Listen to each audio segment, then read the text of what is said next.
শ্যামলদা আমার সঙ্গে ছিলেন। আমাকে বলছে, দাদা 3-4টে জায়গাতে মাঠ ছিল, তো পারমিশন পাচ্ছিলাম না, একটার পর একটা ফিল্ড নেওয়ার জন্য অ্যাপ্লিকেশন করি, কোনো না কোনো কারণ দেখিয়ে সেগুলোকে ক্যান্সেল করে দেয়। অনেক চেষ্টা করেছি, আর তারপর আমরা জমির মধ্যে, যেটা আমাদের দেশি বাংলা বলে ক্ষেতের মধ্যে আমরা জনসভার ব্যবস্থা করেছি। বিনাশকালে বিপরীত বুদ্ধি বিপ্লবদেরকে জমিনে পাঠাচ্ছে। জমিন, এই জমিনের মধ্যেই তো আমাদের জন্ম, এটাই তো আমাদের সবকিছু। আমরা কৃষক, ভারতবাসী 80% কৃষক। আমি তো বলি সব কার্যক্রম জমিনে করো, জমিনে তো চাই, জমিনের জন্যই তো লড়াই, জমিনে তো চাই। এই মহিলা নিজেই চাইছে বিজেপির জমিন দখল করে নি, যেটাই বললাম না, বিনাশকালে বিপরীত বুদ্ধি। সাধারণ মানুষ জমিনে চলে এসছে। আর মনে রাখবেন, মানুষ যখন জমিনে নামে তখন আর সেই সরকারের বাঁচার কোনো উপায় থাকে না। উনি কমিউনিস্টকে এখান থেকে বিতাড়িত করেছিলেন রাস্তায় নেমে। উনি কমিউনিস্টকে এখানে বিতাড়িত করেছেন 2011 সালে। মমতা ব্যানার্জি বিতাড়িত কিভাবে করেছিলেন? রাস্তায় নেমে, নন্দীগ্রাম থেকে রাস্তায় নেমেছিলেন, তার জন্য বিতাড়িত করেছেন। ভারতীয় জনতা পার্টির কার্যকর্তারা জমিনে নেমেছেন, আপনাকে কোথাও ভাগার পর্যন্ত উপায় নেই। কমিউনিস্টরা তো এখানে থাকার সুযোগ পেয়েছিল। আপনি মানুষকে জমিনে নামিয়ে দিয়েছেন। মানুষ যখন জমিনে নামে তখন আপনাকে কোথায় নিয়ে যাবে তা একবার কল্পনা করে দেখুন। পশ্চিম বাংলার কাছে সবকিছু আছে, কিন্তু সেটা রেভিনিউ হয়ে রাজ্য সরকারের কাছে আসে না।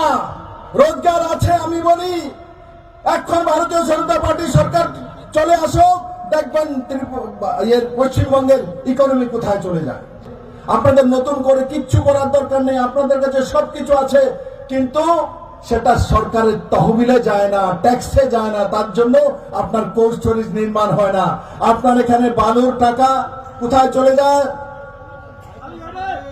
বালুর টাকা কোথায় চলে যায়? পাথরের টাকা কোথায় চলে যায়? ফরেস্টের টাকা কোথায় চলে যায়? আসানসোলের কয়লার টাকা কোথায় চলে যায়?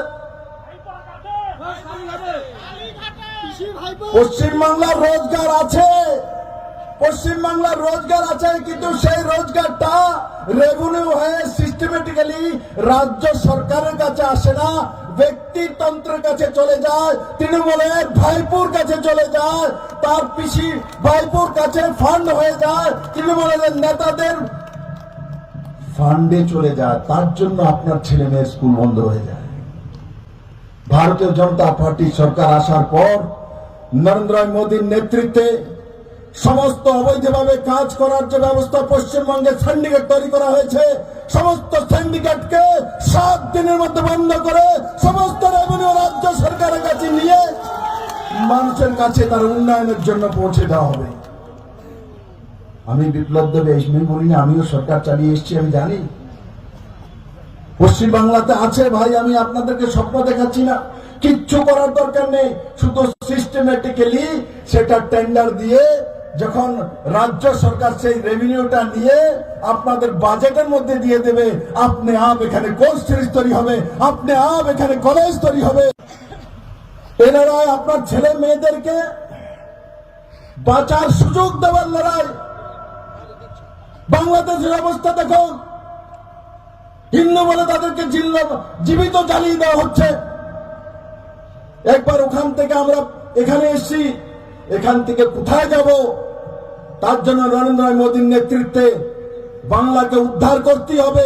জমি আমাদের, আমরাই থাকবো, আমরাই রাজ করব, আমরাই এখানে কলেজ তৈরি করবো। বাংলা আমাদেরই, আমরা অনুপ্রবেশকারীদেরকে 1 ইঞ্চি জমিনও দেব না।